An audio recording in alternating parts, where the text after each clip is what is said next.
हरे कृष्णा, राधे राधे। हम सभी साधक श्री चैतन्य चरितावली श्रवण कर रहे हैं। प्रसंग है गोवर्धन के भ्रम से चटकगिरी की ओर गमन।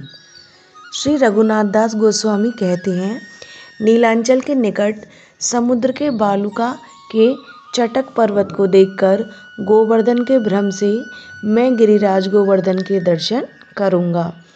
ऐसा कहकर महाप्रभु उस ओर दौड़ने लगे। अपने सभी विरक्त वैष्णवों से वेष्टित वही गौरांग हमारे हृदय में उदित होकर हमें पागल बना रहे हैं। महाप्रभु की अप्राय 3 दशाएं देखी जाती हैं: अंतरदशा, अर्ध ब्रह्म दशा और बाहरी दशा। अंतरदशा में वे गोपी भाव से या राधा भाव से श्री कृष्ण के विरह में मिलन में भांति भांति के प्रलाप किया करते थे। अर्ध ब्रह्म दशा में अपने को कुछ कुछ समझने लगते और अब थोड़ी देर पहले जो देख रहे थे उसे ही अपने अंतरंग भक्तों को सुनाते थे और उस भाव के बदलने के कारण पश्चाताप प्रकट करते हुए रुदन भी करते थे। ब्रह्म दशा में खूब अच्छी भली बातें करते थे और सभी भक्तों का यथायोग्य सत्कार करते, बड़ों को प्रणाम करते, छोटे को कुशल पूछते। इस प्रकार उनकी 3 ही दशाएं भक्तों को देखने में आती थीं।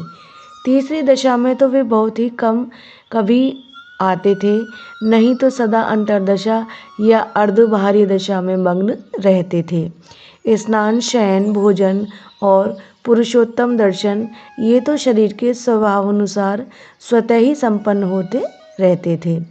अर्धब्रह्म दशा में भी इन कामों में कोई विघ्न नहीं होता था। प्राय उनका अधिकांश समय रोने में और प्रलाप में ही बीतता था। रोने के कारण आंखें सदा चढ़ी सी रहती थीं। निरंतर की अश्रुधारा के कारण उनका वक्षस्थल सदा भीगा ही रहता था। अश्रुओं की धारा बहने से कपोलों पर कुछ हल्की सी पपड़ी पड़ गई थी और उनमें कुछ पीलापन भी आ गया था।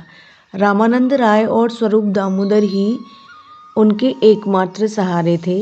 विरह की वेदना में इन्हें ही ललिता और विशाखा समझकर तथा इनके गले से लिपटकर वे अपने को दुख को कुछ शांत करते थे। स्वरूप गोस्वामी के कोकिल कूजित कंठ से कविता श्रवण करके वे परमानंद सुख का अनुभव करते थे। उनका विरह उन प्रेममयी पदावलियों के श्रवण से जितना ही अधिक बढ़ता था, उतनी ही उन्हें प्रसन्नता होती थी और वे उठकर नृत्य करने लगते थे।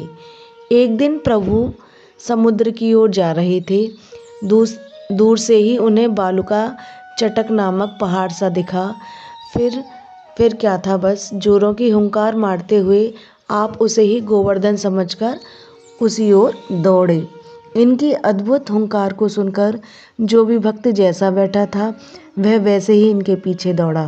किंतु भला ये किसके हाथ आने वाले थे? वायु की भांति आवेश के झोंकों के साथ उड़े चले जा रहे थे। उस समय इनके संपूर्ण शरीर में सभी सात्विक विकार उत्पन्न हो गए थे। बड़ी ही विचित्र और अभूतपूर्व दशा थी।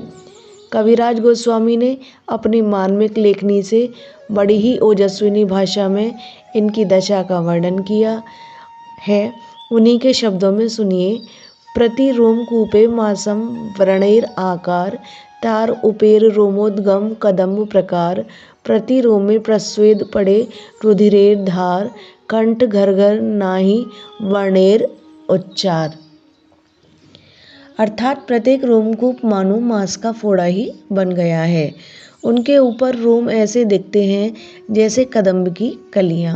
प्रत्येक रोमकूप से रक्त की धारा समान पसीना बह रहा है। कंठ घर्घर शब्द कर रहा है। एक भी वर्ण स्पष्ट सुनाई नहीं देता। दोनों नेत्रों में से अपार अश्रुओं की 2 धाराएं बह रही हैं, मानो गंगा जी और यमुना जी मिलने के लिए समुद्र की ओर जा रही हों। वैवर्ण के कारण मुख शंख के समान सफ़ेद सा पड़ गया है। शरीर पसीने से लथपथ हो गया है। शरीर में से कपी कपी ऐसी उठती है मानो समुद्र से तरंगें उठ रही हो।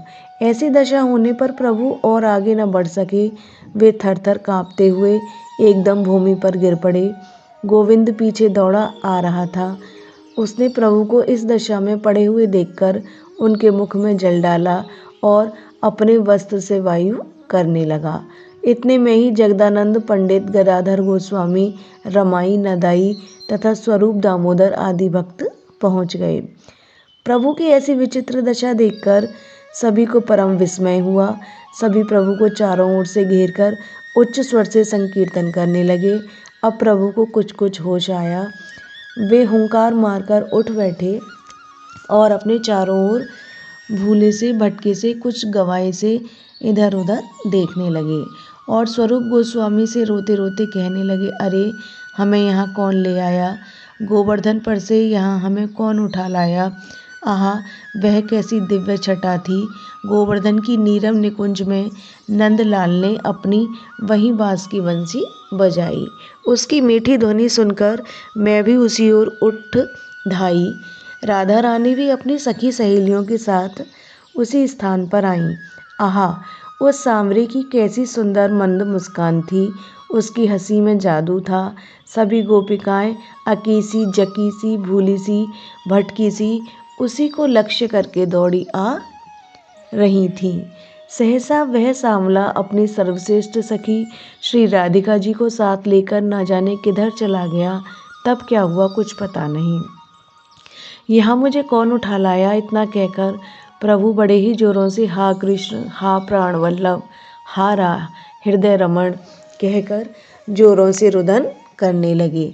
प्रभु की इस अद्भुत दशा का समाचार सुनकर श्री परमानंद जी पुरी और ब्रह्मानंद जी भारती भी दौड़े आए। अब प्रभु की एकदम बाहरी दशा हो गई थी। अतः उन्होंने श्रद्धापूर्वक इन दोनों पूज्य सन्यासियों को प्रणाम किया और संकोच के साथ कहने लगे, आपने क्यों कष्ट किया? व्यर्थ ही इतनी दूर आए। पुरी गोस्वामी ने हंसकर कहा, हम भी चले आए कि चलकर तुम्हारा नृत्य ही देखें।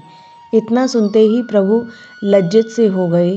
भक्त वृंद महाप्रभु को साथ लेकर उनके निवास स्थान पर आए। यह प्रसंग अब यहीं विश्राम लेता है। हरे कृष्णा, राधे राधे।